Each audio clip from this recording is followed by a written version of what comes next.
Importing a module in idle shell. I'm trying to learn Python and I'm having trouble importing a module. I have a.pyc file that I'm trying to import into idle shell called dfa.pyc. I have the file in a folder called xyz. I navigate to this folder using. So now, if I try to run the command, I get the error.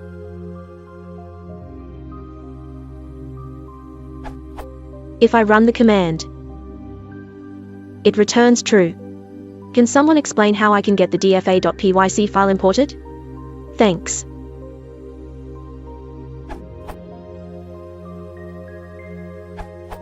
I don't think Python modules are loaded based on what you do with JDIR. Modules are loaded from the folder you started the Python shell and folders in Python path.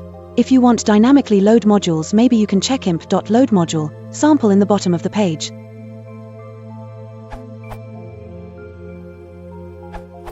You can add to the Python path in code by doing. I don't believe changing your current directory has any impact on the import process, and even if it did, I'm not sure that's how you would want to do it. Force opening. Please look inside.